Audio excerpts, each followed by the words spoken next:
대해서 그 가정의 그 교육을 우리가 이제 그 자녀 교육을 어떻게 해야 되는가.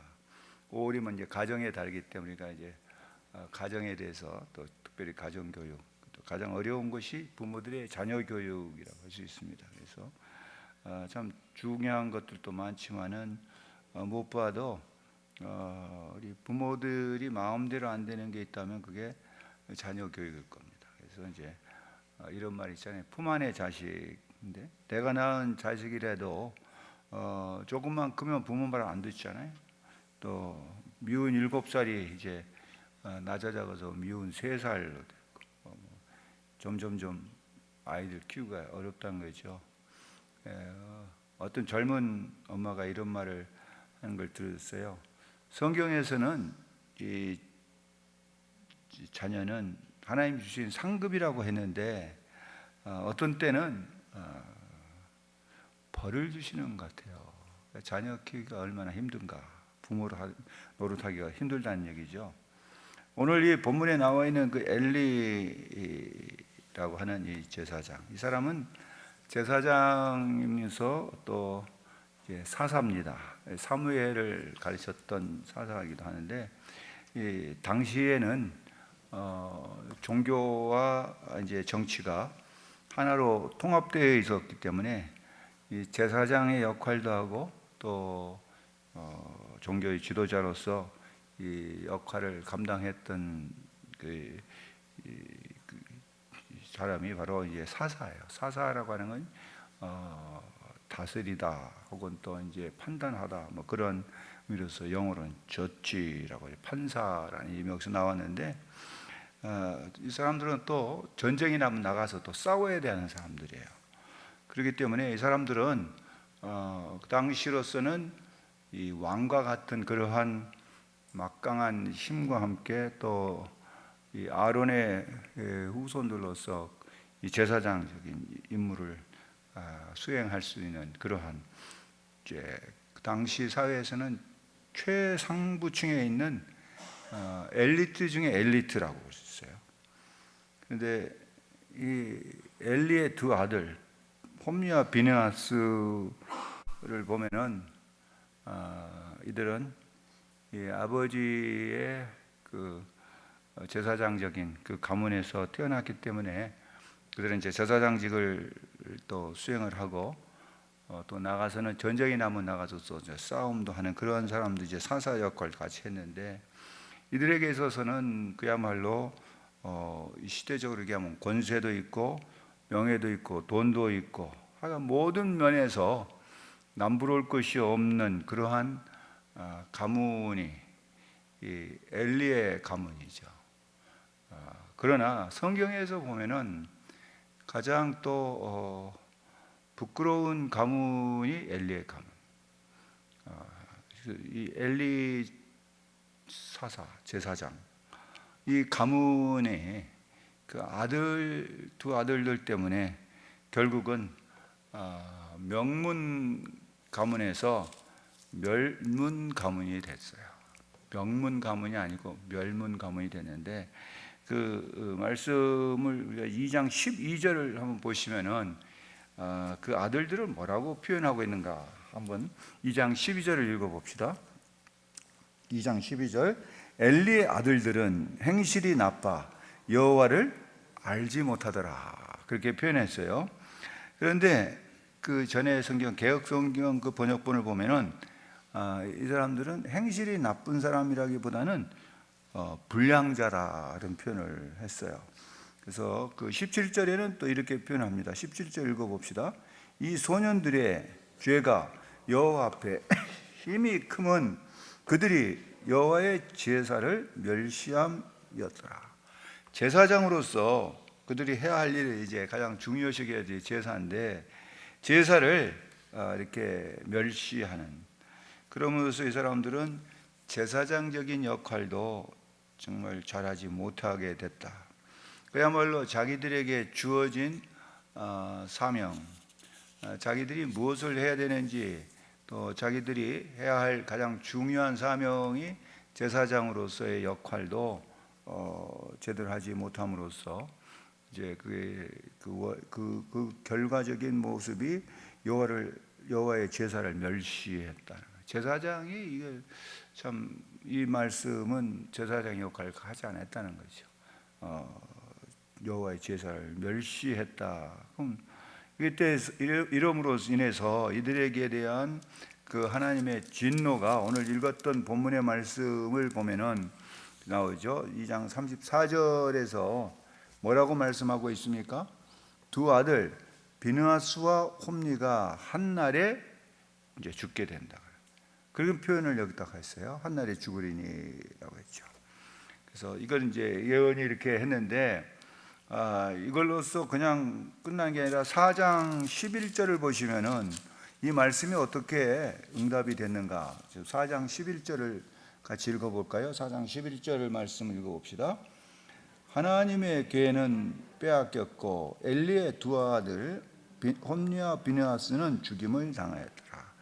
2장 34절에서는 한날에 죽는다 했는데 전쟁에 나가지고서 사사들이니까 전장에 나가서 싸우는데 전쟁에서 패한 것만이 아니라 그쪽에서 이제 죽게 되었다는 거죠.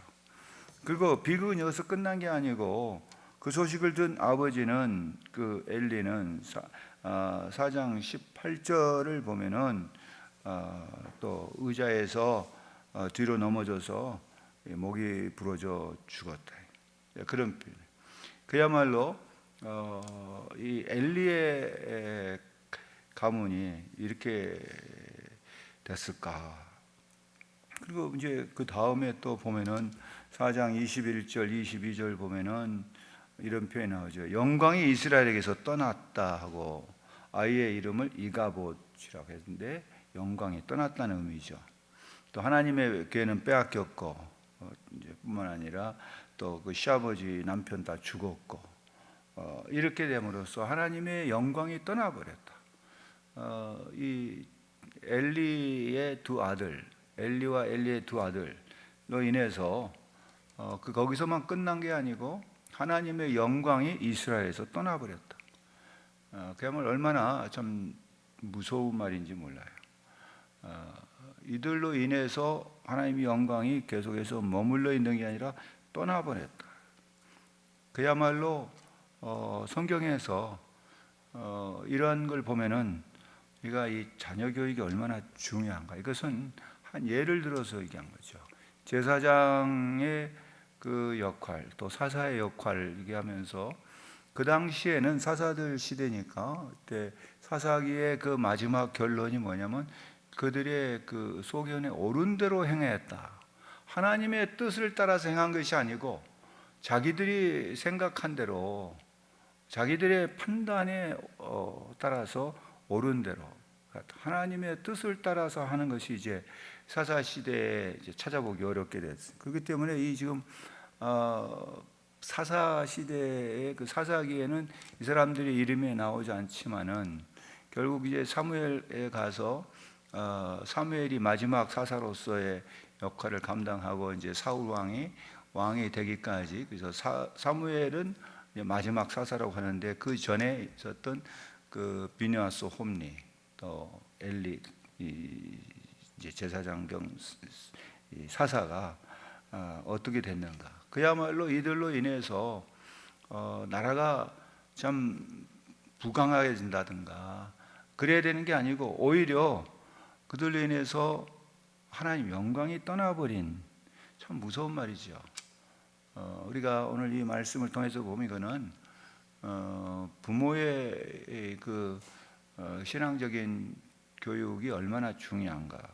자녀들뿐만 아니라 또 그 한 가정만이 아니라 그 한 나라에 그가 속해 있는 신앙의 공동체에 이런데 하나님 영광이 떠나버렸다는 이야기는 살아있으나 죽었다라고도 표현할 수 있잖아요. 또 정말 어떻게 보면 이렇게 망할 수가 있을까? 그래서 오늘 이 말씀을 통해서 이걸 가지고서 우리는 반면 교사를 삼아야 된다. 그런 거죠. 그런데 이 사람들의 이야기를 끝나고 그 다음에 이제 3장에 딱 가서는 누가 소개가 되냐면은 3장을 보세요. 3장 1절을 보니까 아이 사무엘이 여기 엘리 앞에서 여호와를 섬길 때 그런 표현이 나와요. 그래서 그 앞에 나오는 그 엘리의 두 아들들하고는 아주 비교가 되는 게 완전히 비교가 되는 그 모습이 이 사무엘이죠. 아이 사무엘이지. 사무엘과 이게 비교가 된단 말이죠. 사무엘을 보면은 아주 평범한 그 가정의 출신이에요. 또 뭐 그야말로 이 사무엘은 엘리의 그 모습과는 달리 그 사무엘의 어머니 한나가 아이를 갖지 못함으로써 참으로 어려움을 가졌고 하나님 앞에 나서 기도해서 얻어진 아들이 사무엘이잖아요. 그런 걸 보면은 이 사무엘은 많은 그 가정적으로 어려움을 겪었던 가정이다. 그러나 그 사무엘을 하나님 앞에 드림으로써 이 사무엘이 결국 어떻게 됐냐? 엘리의 두 아들들은 그들로 인해서 하나님의 영광이 떠났다면은 사무엘로 인해서는 떠난 하나님의 영광, 하나님의 은혜와 복이 다시 회복되는 그런 일을 했다. 그러니까 이제 사무엘서에 주고 있는 가장 큰 이제 교훈 중에 하나가 그거죠. 엘리라고 하는 사람을 등장을 시키고 사무엘을 등장시켜서 비교하고 있어요. 또 사무엘뿐만 아니라 이제 이 사무엘서에서 주고 있는 게 이제 이스라엘의 처음 왕인 사울과 다윗을 등장시킴으로써 비교하면서 이제 교훈을 주고 있는 거죠. 오늘 이걸 통해서 우리는 이 실패 원인, 이렇게 된 그 엘리의 그 명문 가문이 멸절 가문으로 멸문 가문, 명문이 멸문 가문이 된 그 이유가 뭔가, 그걸 보면은 오늘 이 말씀 속에서 29절, 30절을 보면은 그들의 그 삶의 우선순위가 잘못됐다는 걸 읽어볼 수가 있어요. 29절 다시 넘어가셔서 한번 봅시다. 29절 30절을 한번 읽어보면은 너희는 어찌하여 내가 내 처소에서 명령한 내 제물과 예물을 밟으며 내 아들들을 나보다 더 중히 여겨 내 백성 이스라엘이 드리는 가장 좋은 것으로 너희들의 살지게 하느냐. 여기 보면 나보다 이 엘리 선지자 이 제사장은 우선순위가 잘못됐어요. 그 아들들을 여기에 내 아들들을 나보다 더 중히 여겨, 그런 말씀. 그 더 중히 여겼다 하는 말씀이 나오죠. 이게 뭐 잘못됐다는 얘기죠. 그래서 이 30절을 다시 보시면은 그러므로 이스라엘 하나님 나 여호와가 말하노라 내가 전에 내 집과 내 조상의 집에 내 앞에서 영원히 행하리라고 하였으나 이제 나 여호와가 말하노라 결단코 그렇게 아니하리라. 나를 존중히 여기는 자를 내가 존중히 여기고 나를 멸시하는 자를 내가 경멸하리라. 여기에 그 우선순위가 잘못됐어요. 하나님을 존중하고 하나님의 뜻을 따라서 행해야 될 사람들이 그러지 못했을 때 어찌 되는가를 잘 보여주고 있는 겁니다. 이거는 여기 나오는 이 제사장만이 아니라 사사만이 아니라 이거는 이 말씀을 통해서 하나님의 백성들이 하나님을 존중히 여기지 아니하고 하나님 그 우선적으로 안 나가지 않을 때 어떻게 되는가를 잘 보여주고 있는 그런 교훈입니다. 그래서 이 말씀 속에서 오늘 우리에게 주고 있는 교훈이 바로 그겁니다. 그래서 우리의 인생에 있어서 나는 무엇을 우선순위로 삼아야 되느냐 하는 것을 여기서 가르쳐 주고 있는 거죠. 그래서 제사장으로서의 역할뿐만 아니라 또 이들이 하나님의 백성으로서 백성들에게 뭘 가르쳐야 되느냐? 우리의 삶의 우선순위가 하나님을 존중히 여겨야 되는데 하나님을 존중히 여기지 않음으로써 이들은 하나님께 드리는 그 제사를 멸시했다는 거죠. 하나님께 드리는 제사를 하나님을 중요시 여기지 않았다는 거죠.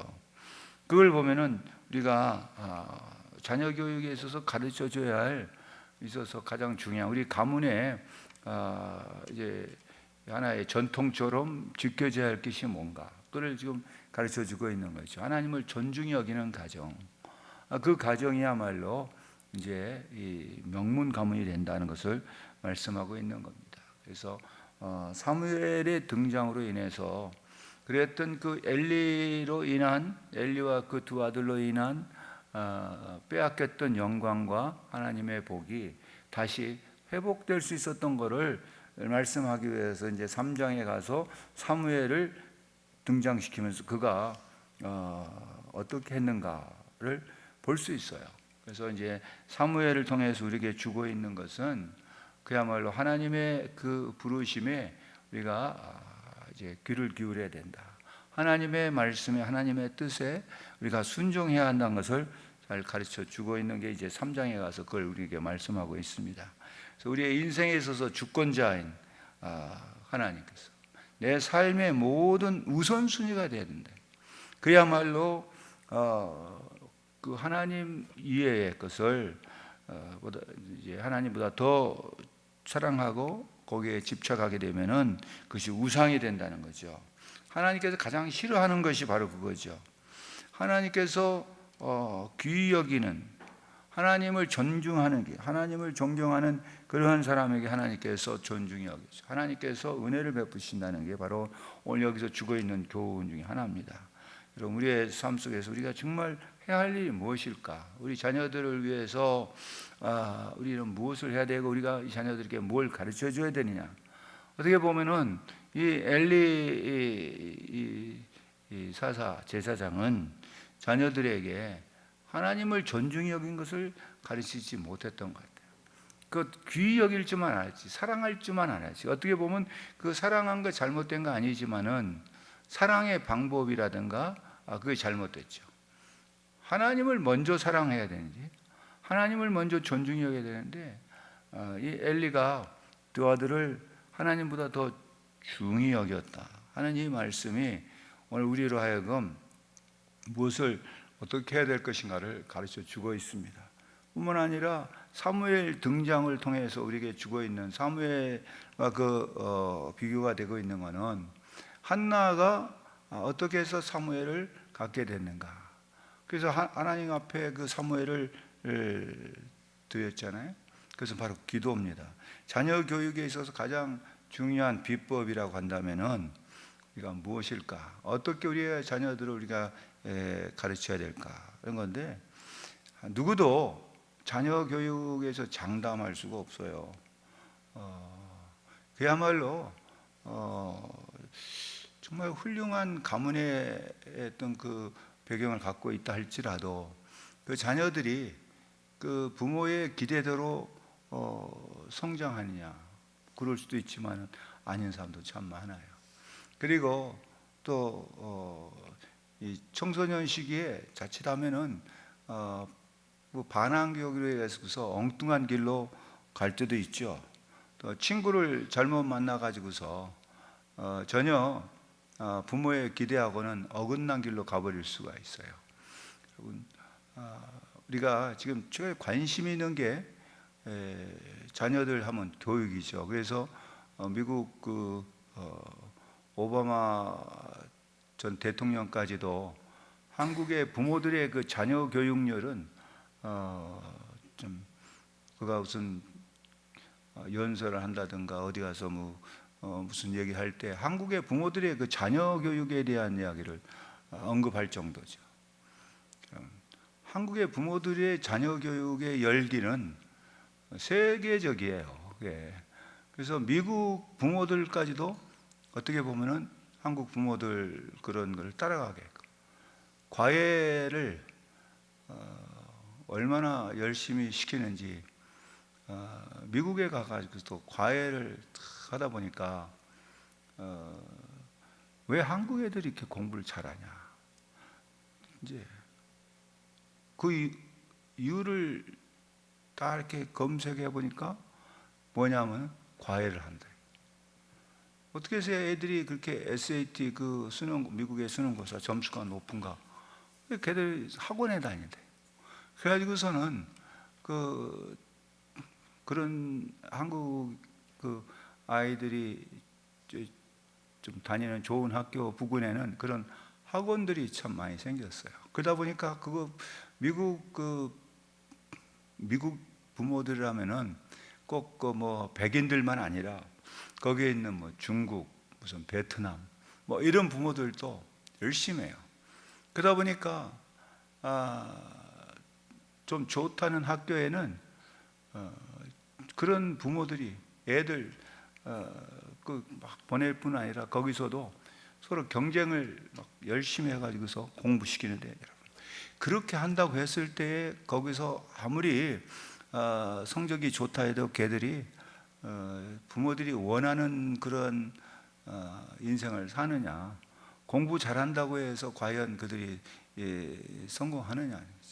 여러분, 지금 미국이라는 사회가 우리 한국에 주고 있는 그 교훈들이 참 많아요. 우리가 따라가고 있는 것 중에 미국의 그런 사회적인 변화, 미국의 어떤 그런 것들을 많이 따라가고 있는데, 미국 사람들이 깨달은 게 그거죠. 꼭 좋은 학교만 다녀야 성공한 게 아니다.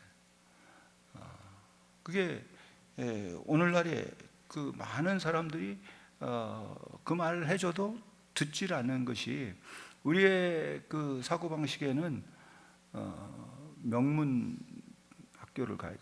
명문, 그 명문이라는 말을 참 많이 쓰잖아요. 그러다 보니까 우리 자녀도 명품, 명문, 이제 그런 식으로 만들어야 되겠다, 이제 그런 것이 참 많아요. 근데 정말 우리가 그 하나님의 그 자녀로서 또 오늘 성경적인 그런 입장에서 제가 말씀을 드린 거는, 부모는 잘 된다 할지라도 자식이 잘못된 경우가 많습니다.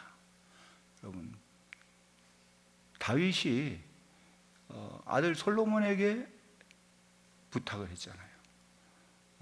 하나님을 섬기는, 하나님 우선주의로 나가라 했지만 결국 솔로몬 그러지 못했어요. 또 르호보암도 그렇게 따르지 못했습니다. 그럼으로써 그 나라가 얼마나 힘들어졌는가, 그거는 성경이 이렇게 주고 있는 거죠. 그래서 이 성경에서 주고 있는 거는 우리가 해야 될 것이, 아무리 뛰어난 세상의 교육 방법을 동원해도 그 인생을 성공적으로 만들 수 있느냐? 뭐 돈 많이 버는 거, 그 강의를 갖다가 열심히 해가지고서 이 사람이 돈을 벌었어요. 그러니까 이제 그 강의를 들은 사람은 그럼 다 돈을 잘 벌어야 될 거 아니에요. 그런데 그거 그렇게 쉽게 되지 않잖아요. 쉬운 예로 교회 그 적용을 해보면은 미국에 있는 큰 대형 교회들, 그런 교회 목사님들이 한국에 와서 온누리교회에서 그 통해서 교회 성장 세미나 그런 걸 제가 했어요. 근데 저는 그런 세미나에 가지 말라고 그래요. 왜 그러냐? 그거는 우리하고 맞지 않는 거예요. 그 사람들이 미국에서 이렇게 하면 미국 교회들이 다 그런 교회처럼 성공해야지. 그렇게 한다면 미국에 있는 그 교회에서도 성공하지 못했는데 한국에서 성공하겠냐? 그게 아니고, 한국은 한국 나름대로의 우리의 그것이 있어야 되지만, 무엇보다도 하나님께서 기뻐한 교회가 성공한 교회이지, 사람들이 많이 모인다고 해서 그건 결코 성공한 교회가 아니다. 그걸 성경에서 말하는 그 방법이 뭐냐? 성경에서 말하는 교육 방법, 여러분, 그거는 예수님께서도 그런 말씀하셨어요. 보면 누가복음 23장 28절을 보면은 예수께서 돌이켜 그들을 향하여 이르시되, 예루살렘의 딸들아, 나를 위하여 울지 말고 너희와 너희 자녀를 위하여 울라. 여러분, 우리가 무엇을 위해서 부르짖어야 되는가? 무엇을 위해서? 또 누구를 위해서? 이걸 잘 가르쳐주고 있는 한마디의 말씀이지만은 우리 자녀들을 위해서 부모들이 정말 하나님 앞에 기도해요. 한나처럼 기도하면서 하나님 앞에 드려야 된다. 하나님 앞에 바쳐진 그런 삶이 돼야 되는데, 그러지 못할 때는 아무리 그 사람들이 사회적으로 지위를 갖고 어떤 성공적인 가문을 이뤘다고 할지라도 하나님께서는 그걸 인정하지 않으신다는 걸 보여주고 있어요. 그래서 세상적인 교육의 방법이나 성경적인 교육의 방법, 그것이 바로 우리가 오늘 이 말씀을 통해서 배워야 되는 것이, 결론적으로 다시 말씀드리면은 비느하스 홈리의 그 부모인 엘리하고 비교가 되고 있는 사무엘의 그 어머니 한나, 그 두 사람의 그 교육 방식, 또 어떻게 보면 인생의 그 이제 이 방향이 어찌 되느냐. 여러분, 얼마나 한나에 있어 사무엘이 귀하고 소중했을까요? 그렇게 그 분인나로부터 멸시를 받고 뭐 했지만은 그렇게 기도의 결과로 얻어진 한나를 사무엘을 하나 옆에 그냥 바쳤잖아요. 근데 이 엘리는 그 두 아들 홈리 비느하스를 사랑했어요. 사랑하지 않는 것이 아니라 잘못 사랑했다는, 우선순위가 잘못됐다. 그것 때문에, 사랑했다는 것 때문에, 오히려 하나님보다 더 그를 더 귀히 여겼다고 하는 것 때문에 여러분, 하나님께서 진노하셨다는 거예요. 여러분, 오늘 여기서 우리에게 주고 있는 게 바로 강한 것이 바로 그겁니다. 우리가 무엇을 더 중히 여기느냐. 하나님 앞에서 우리의 모습 한번 다시 보면서 내가 정말 중히 여겨야 할 것, 우리 자녀들 뿐만 아니라 정말 자녀들 사랑한다고 했을 때 내가 어떻게 사랑해야 되느냐. 정말 우리가 사랑해야 할 것은 하나님 사랑을 먼저 해라. 먼저 그 나라와 의를 구하는 자녀들이 될 수 있도록 우리가 기도해야 합니다. 그래서 오늘 밤에 우리는 함께 같이 기도합시다. 다른 거 아니라 우리 가정이 명문 가문이 될 수 있도록 정말 보잘것없는 이 사무엘 그런 출신이라 할지라도 하나님께서는 사무엘을 통해서 놀라운 역사를 이루신 것처럼 하나님께서 우리의 자녀들을 통해서 그야말로 우리의 가문만이 아니라 또 이 나라와 사회가 잃어버린 하나님의 영광을 되찾고 하나님의 은혜를 다시 회복할 수 있는 우리의 자녀들, 그래서 우리 자녀들이 복의 통로가 되고 하나님의 은혜의 통로가 될 수 있도록 함께 기도합시다. 우리가 우리 자녀들에게 기대할 수 있는 것은 다른 게 아닙니다. 줄 수 있는 것이 가장 귀한 것이 뭘까? 가장 신앙적인 유산, 그들에게 남겨줘야 할, 우리가 우리 자녀들에게 꼭 줘야 할 것이 바로 믿음이지 않은가. 하나님 우선주의의 믿음을 우리 자녀들이 가질 수 있도록 시간 함께 같이 기도합시다. 하나님 아버지,